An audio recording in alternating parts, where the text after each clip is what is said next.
Tonight on To The Point, an ABC 10 investigation. Can you imagine not going outside when you're a wild animal?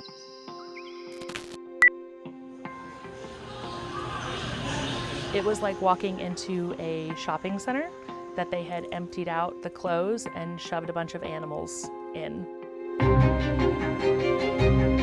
USDA regulations, each animal is supposed to have breaks. There was no real breaks. You're thinking thousands of dollars in a day.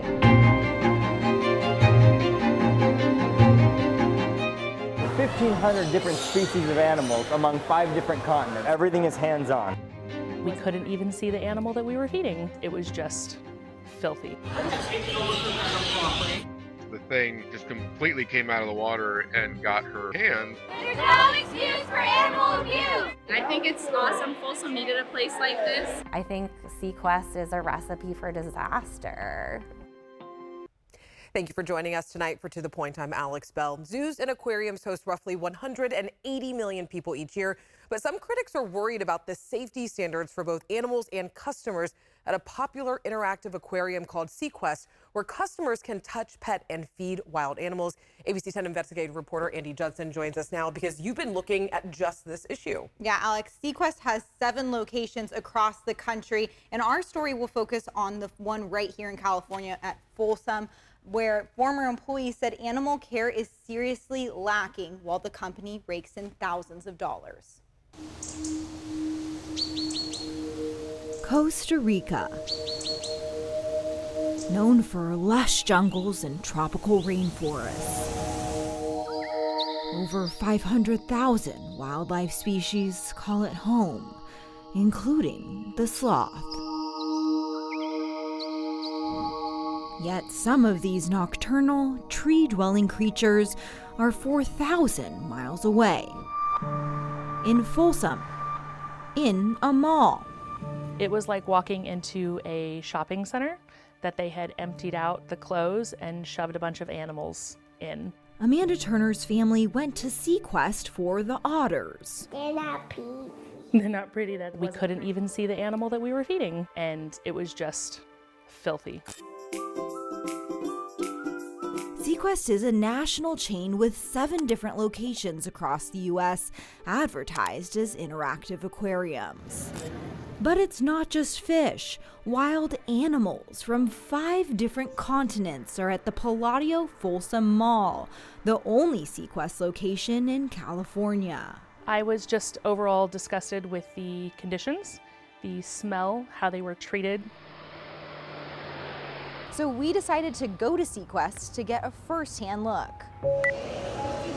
As we walked through, we saw animals living in refrigerator-size enclosures with no reprieve from customers. They don't really have anywhere to go. No windows. No fresh air, no sunlight, no nothing. And a whole lot of people, even swimming in tanks and having birthday parties. I mean, lines around the building. It's what this former Sequest employee saw every day. Worried about retaliation, she asked us to not show her face, but wanted to share her experience at Sequest, which she came to after working at a zoo. It must have seemed like kind of a perfect fit for you. Yeah, it did. I just wasn't too thrilled with some of the enclosures. So you noticed that right away? Right away. Quickly, her concern grew from the small enclosures to The sloths come from Costa Rica, so if they don't get that humidity, they can actually die. the humidity levels for sloths there were as far as 34% lower than what they should be. A 2023 citation by the U.S. Department of Agriculture found. They just start shutting down, their body can't handle it. And in 2023 alone, records show the USDA found Sequest Folsom storing toxic cleaning chemicals near bird food, an abundance of flies, an open electrical socket in an animal enclosure, and not having records on where or how they got birds. That's just at the Folsom location. Records show across the U.S., Sequest has been cited by the USDA over 80 times since 2019. collaboration with ABC News, we asked Sequest for an on-camera interview. They declined, but in a written statement, they said they implement training and procedures to prevent citations and do daily USDA checks. As for the lack of sunlight, they said UVB lights have the same benefit the sun does, and animals have adequate room for their health and mental stimulation in their enclosures. As for how Sequest gets animals, I don't know where they came from. but we did find in 2013 the brother of Sequest CEO was sentenced and spent time in prison for animal trafficking. The company said he has not ever been nor is currently involved in any way with Sequest. Yet, according to the U.S. Department of Justice, in 2016 he traveled to Las Vegas and Layton, Utah, both where Sequest facilities are, to consult on aquariums, all while lying to his probation officers about the travel. That was one of my initial concerns too, is where they came from. The animals come from rescues, donations, reputable breeders, zoos, and aquariums, Sequest said. Nobody would ever really say it. Really haven't seen you all day, girl. Yet her biggest concern was people's interactions with the animals. The interactions are the ones that pay the bills. To pet animals, you pay for an interaction. $50 to pet a sloth. They would try to book as many interactions as possible. You're thinking thousands of dollars in a day. What was that like for the animals? What did you see? USDA regulations, each animal is supposed to have breaks. There was no real breaks. They booked them back to back to back to back back. This makes animals anxious, she says, like a wallaby that would not stop shaking. They did take the wallaby to the vet. It's definitely from stress. Sequest said they do adhere to USDA required breaks and they never force animals to interact. That's not what we witnessed during our visit.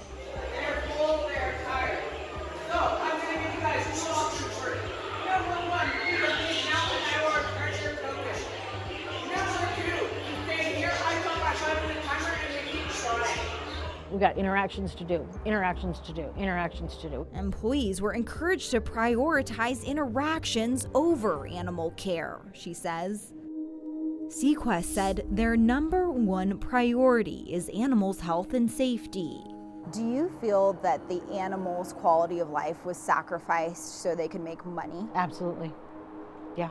Did you have any deaths when you were there? Yeah.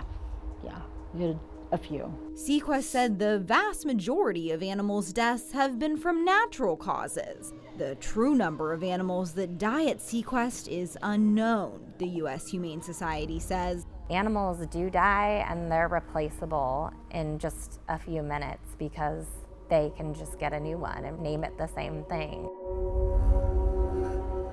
She says Sequest is violating the Animal Welfare Act, a federal law that regulates how animals are treated. The United States Department of Agriculture implements the Animal Welfare Act. In a statement to ABC News, the USDA said they take this responsibility very seriously by conducting inspections. I don't think they're really going out there and seeing what's going on in these facilities. The Animal Welfare Act needs to be changed, strengthened, she says. Until then, Sequest will operate the same. Yeah, this one was also really small and dirty. I think Sequest is a recipe for disaster. A disastrous recipe not just for animals, insiders say, but also for customers. Nationwide, ABC News found at least 76 incidents of people getting hurt at Sequest facilities. Sequest said guest injuries are taken very seriously, but the former employee we spoke to says when customers get hurt, it's the animals who ultimately pay the price. They put the one cat that scratched the kid in a small crate for 10 days to where his litter box was spilling into his water. It was awful. For her own well-being, she says she walked away shortly after her year anniversary. It broke me. I cried. I cried for a couple weeks. I still think of them. She doesn't just think about these animals. Today, she spoke for them. Doing this, it kind of gives me a little bit of peace of mind. Hopefully it makes a difference. Now, Now, the Humane Society of the United States recommends if you plan to visit an aquarium or zoo, check to see if it's accredited by the Association of Zoos and Aquariums. And Alex, Sequest is not an accredited entity of one of those. Yeah, and just to also mention, in your investigation, you said that your report named 76 incidents where a customer has been hurt at a Sequest facility. Do we know how many of those did happen at the Folsom location? Yeah, we don't have an exact number, even though we did ask Sequest for that. But records show the Folsom Fire Department has been called to Sequest there 18 times within the last 4 years. So that's over 4 calls per year. And we do want to mention that this is part of a larger investigation that ABC News is doing. When can people watch that? Yeah, they can watch it right here on Nightline tonight. All right, Andy, thank you so much. We appreciate it. All right, coming up onto the point, the suspect now in custody after months after a local high school coach's death. We speak to the coach's family. All right, the severity of the next storm system coming in major to extreme in the Sierra. We'll talk about the timing and how much snow we're expecting. Plus, a judge handing down an arraignment in the Davis stabbing case. The new evidence shared today in court.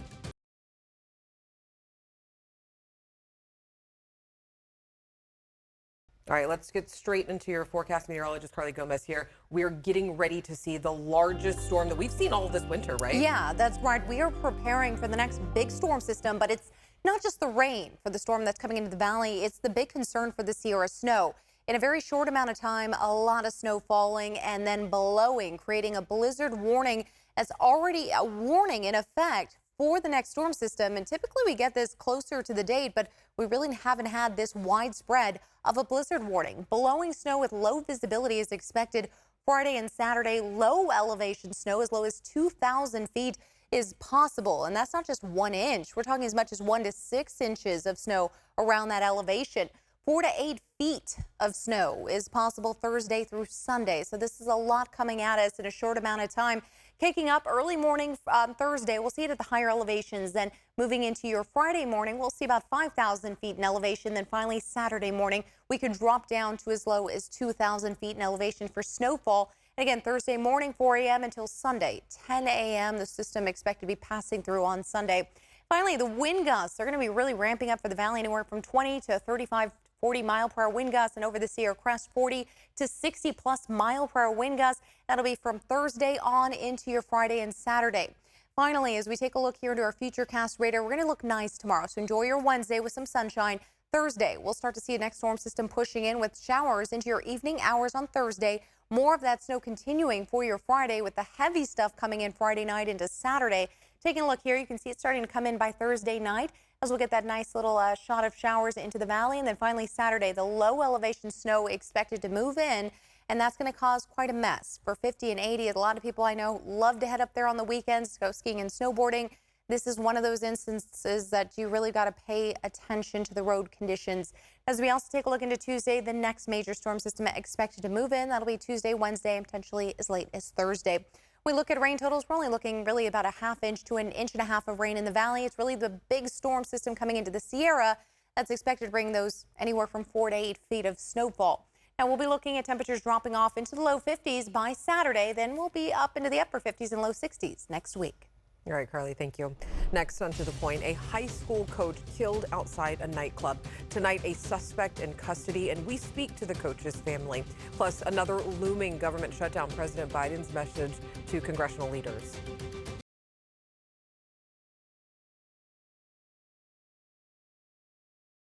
It's been nearly 2 years since a beloved Indicrum High School football coach was gunned down right in downtown Sacramento. And now police have announced an arrest in his murder. And our Jeannie Nguyen has been following this case from day one. And she's here with the latest on the case and how the family is doing. Alex, there was a lot of celebration today, but also tears. Even with today's announcement, Greg Najee Grimes' mother told me it's still a sad reality that her son is no longer here. But she's dedicated to continue to fight for justice for her son. He got the call at about 7:59 a.m. That call was from Sacramento police. Mr. Taji Michael was arrested in Fayetteville, North Carolina, about 5 a.m. their time. Police say it all started on July 4th in 2022 when Indicrum High School football coach Greg Najee Grimes was shot and killed outside a Sacramento nightclub. Last month, Sacramento police announced a partnership with America's Most Wanted to help track down their suspect. Taji Michael in Fayetteville, North Carolina. Tips were coming in after the show aired, and then our investigators followed up on those tips and information and leads, and which actually led to the apprehension of Taji Michael. Soon after the announcement was made, Naji's family celebrated through the pain. Here we are, we got him. And that's it, we got him, and that's everything. And while today is a celebration, Deborah Grimes says it's still a painful day. We're elated, but still there are those breakdown moments because, we're at the reality of why we're here. Understanding that the road to justice will be a long one, Deborah says she wants Taji Michael to understand he's responsible for taking away someone who mattered to the community. I just want him to know that he effed up. He really did. And he's going to pay for this. Absolutely. What's still unclear is if the suspect and Greg Naji Grimes knew each other and what led up to the shooting. Police tell me that is still under investigation at this time.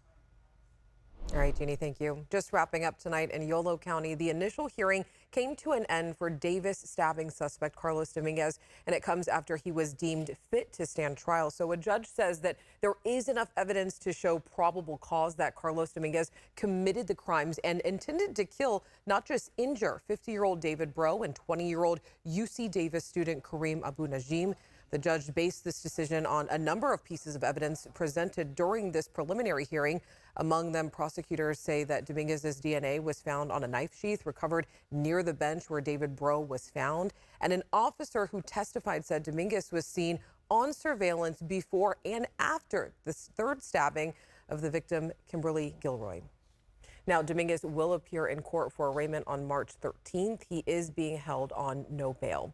And today marked day 2 in a fentanyl murder trial out in Placer County. Jurors heard opening statements and witness testimony. 20-year-old Carson Shuey faces charges for the 2021 fentanyl poisoning death of Cade Webb. And prosecutors argue that Webb was struggling with addiction and had been sent to rehab twice before he died. And on the last day of his life, he returned from rehab, left to go get a haircut, and got in an Uber. He was later found dead in a Safeway bathroom. Now, outside the courtroom today, we spoke to Laura Carlton, whose son died of fentanyl poisoning in September of 2020. I'm hoping that it'll send a message to the public that this is not tolerated. The defense is asking the jury to keep 3 things in mind during this trial: liability, logic, and science, and if there was malice involved. And this trial will resume Thursday morning. And tonight, a Modesto police officer is in the hospital following a crash. It happened near the intersection of McHenry and Morris Avenue. The police department says the officer is alert. The cause of the crash is still under investigation. In other news, President Biden met with House Speaker Mike Johnson and other congressional leaders today to discuss the looming government shutdown, foreign aid, and the U.S.-Mexico border. Right now, a funding deadline is looming for this Friday. Speaker Mike Johnson is hopeful that they will keep the government funded, and President Biden is, however, giving a stern warning if lawmakers don't reach a deal in time. We're very optimistic. We believe that we can get to agreement on these issues and prevent a government shutdown. Congress's responsibility from the government. We got to get about doing a shutdown would damage the economy significantly. Right now, there is no timeline of when the funding bill could be passed. The State of the Union address is set for next Thursday. When asked if that'll still happen if there is a government shutdown, Speaker Johnson dodged the question and expressed confidence that they would keep all federal agencies funded. Next, on To The Point, a local tamale making spot making their name in Hollywood. They had the chance to serve some stars. We'll have details after the break.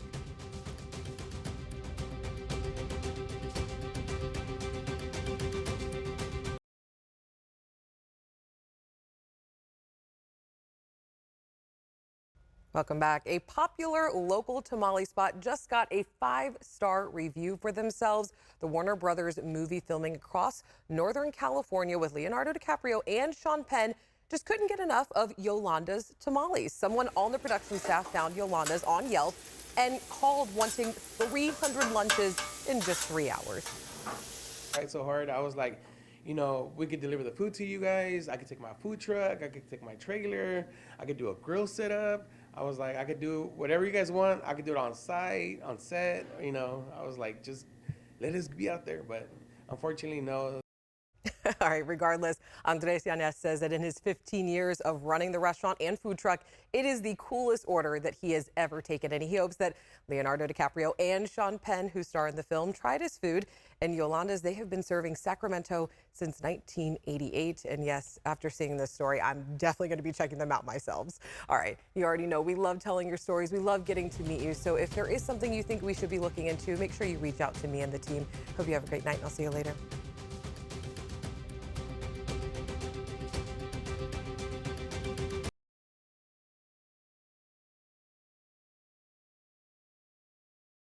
Hey, it's Alex. I just wanted to say thank you so much for watching. The To The Point team and I love hearing from you, and I hope that you'll stay in touch. And don't forget, you can always email me and the team at tothepoint@abc10.com, or you can even send us a text message at 916-321-3310.